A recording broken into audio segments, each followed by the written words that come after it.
you beautiful Spark, and welcome back to another solo episode of Spark TV. I am your host, Danielle Lewis, CEO and founder here at Spark Business. And excitingly, we just launched a new course called How to Start a Podcast for our Spark members. You can also buy it standalone as well, but obviously Spark members get access to everything always. Anyway, a lot of women in business have been talking about what's holding them back from starting a podcast, you know, whether it be the tech, whether it be imposter syndrome, whatever. So we were like, stuff it, after freaking 250 episodes of Spark TV, let's package up everything we need to know and put it into a course. So anyway, as a part of that course, I created a fake podcast. So I thought, sure, I can teach the modules. That's easy. But wouldn't it be cool if you could actually watch someone in real time create a podcast? Because, you know, sometimes it's great to hear the theory, but sometimes people learn better like watching the practical. So as each module happens, I kind of splice in me doing the podcast. So like brainstorming the episodes or editing or recording or, you know, whatever it might be, actually splice in me doing that for this fake podcast. So I created this fake podcast called Brand Boss, all about personal branding. Only one episode, but it was basically to show everyone literally how you would upload the cover art, like how you would publish the episode across multiple channels, all the things. So as a result, I had to record one episode on personal branding, and it really got me thinking about personal branding. And I'm now a bit obsessed, and I think that that's going to be the next course that we launch inside Spark, but watch this space. But it did get me thinking about personal branding, especially for business owners. You know, we had an episode not so long ago about building in public, whether you have to build in public. And it is interesting, you know, depending on what audience you're targeting. If you're targeting a younger audience, they really do like the build in public. They really like the behind the scenes, the founder stories, founder-led brands. But I was saying that you don't have to do that if you don't want to. There's plenty of successful businesses out there that don't have that founder story thing going on. But on the flip side to that, if you think that having a personal brand will help you grow your business, then it's just another marketing channel that you can leverage to grow, right? And if you're sitting there thinking, oh my God, I don't have enough sales, I'm not in the position I want, then me as a business owner, I would be trying everything. So I do err on the side of being intentional about your personal brand, because not showing up online, kind of not having a personal brand is a personal brand. It says something about you. It says you're anti-social media. It says you're anti-spotlight, which is fine. There's nothing wrong with that. It's just, is that what you want people to think about you? Anyway, so that's a decision to make. But the other thing is, just wanted to drop in with some little nuggets, things that you can maybe consider about your personal brand if you are just starting to dip your toe in the water with it. And I always say to people, especially if you are a new business owner or if you haven't really lent into the personal brand thing and you do want to start, just go slow. Don't think, oh my God, I look at these female founders online and they've got tens of thousands, if not hundreds of thousands of followers. They're showing up talking, they're on podcasts, they're all of the things. Don't go from zero to there. Just start to think about how you can move more intentionally towards that. So the first thing I suggest that people do is actually think about their values. So on a personal side and a professional side, when people see me online, what do I want them to think about me? You know, how do I want them to feel? What mission am I on? So, you know, getting clear about that first helps you put a lens on the type of content that you create and share online as well. You know, if your business is your name, then this is actually really important for you. Or if you're the face of your brand, this is super important as well. And And, how you manage that is obviously completely up to you, in so many different ways to do it as well. Interestingly, so I am the face of Spark. I'm in all of the reels. I host the podcast. I do all of the things. It's very much a brand. Spark is a brand. It's an entity in and of itself, but I'm very involved in the marketing of the brand.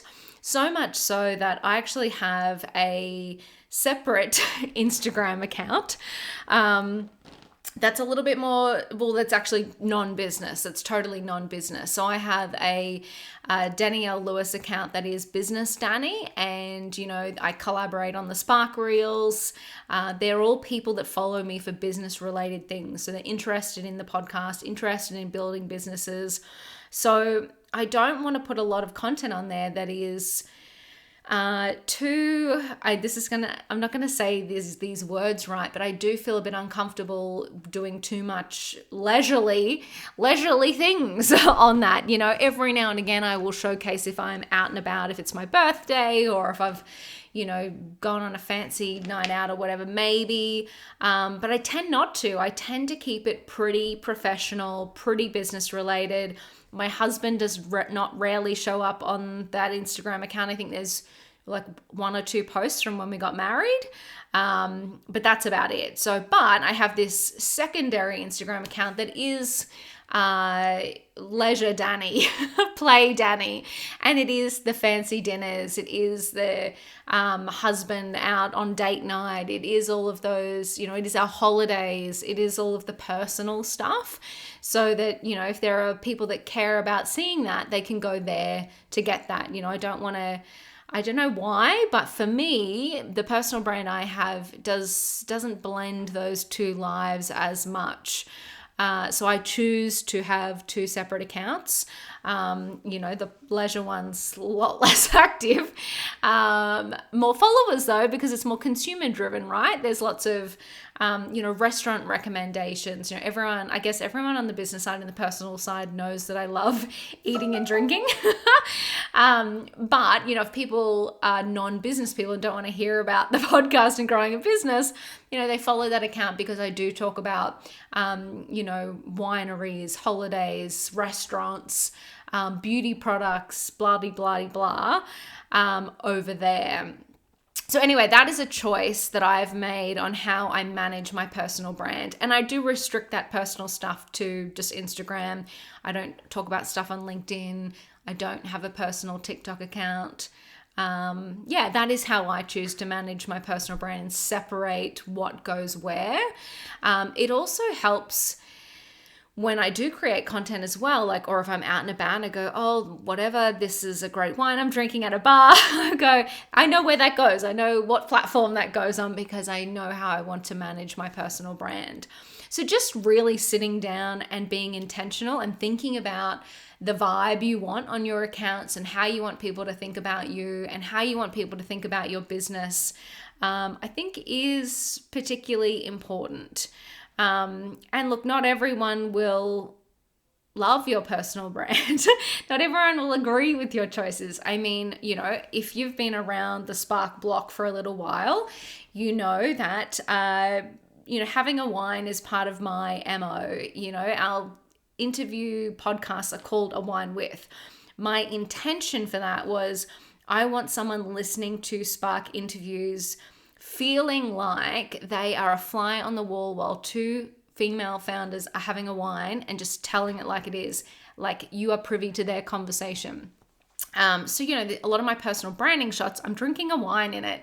And I got a message on LinkedIn the other day from someone that was a little bit upset about that and how, women holding a wine was, leaning into stereotypes that are outdated about women. And I thought about it and I was like, well, sure, maybe, but that's me. That is who I am. That is my personal brand. I believe business should be fun. I love a wine. I, like to make things a little bit lighthearted because it is really hard. After 10 years in business, I know how hard this journey is. And, and I always am, this is what you get with me, right? I think that's a really important thing about personal brands as well is, I don't want to architect it. I don't want to be on my business account. No, sobriety is all the way and you must be disciplined and you must hustle, hustle, hustle. And then there's this other account where I'm like out all the time having a wine, having dinner. Like, I'm authentic. This is who I am. This is how I manage my life, how I run my business, blah, blah, blah, blah, blah.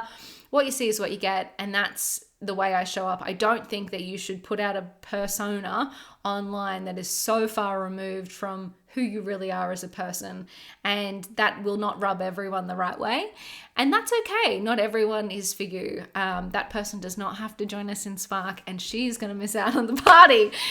The other tip I just wanted to land with you, something that comes up a lot. So at Spark, we have a Women in Business directory, and as we update it, we are always looking for headshots for female founders. And when we Google the name and your name and the business name, and no photos come up, or really horrific photos come up from Facebook 20 years ago, or all different people come up because you don't have a solidified personal brand, it always makes me think, as a woman in business, getting some headshots is really, really important, and having them out there on the Google land. So, have your name and your business name together, naming that, and get it on a blog, get it on a podcast, get it in a directory, put it on your about page for your website, wherever you can get it, so that when someone Googles your name and your business name, it looks professional and there are those headshots there. I'm not saying you need to invest thousands of dollars in personal branding headshots or a shoot. I mean, if you can, do it, because they're just so valuable and make content so easy. But, these days your iPhone is so powerful, right? Like, get some good lighting, do your hair and makeup, get a suit jacket on or whatever your vibe is, and just take some headshots yourself. Have the phone, have the laptop, have the product that you sell, whatever it is for you, but just have that handful of great headshots and get them up online, so that there is something out there about you that is representing you and your business in a really positive, professional, and authentic light. That's a good start. Let's just start there. So if you're dabbling in this personal brand business, that's where I would start. Go slow, really understand what your values are personally and professionally, and use that lens when you create and publish content. Get your headshots out there so that when you're Googled, it does look professional and you're putting your best foot forward for your business as well. I hope that helps, my love. I hope you have a wonderful day in business. Thanks for being here. Thanks for listening. Thanks for showing up for yourself. I think you are amazing. And I will chat to you again in the next episode of Spark TV.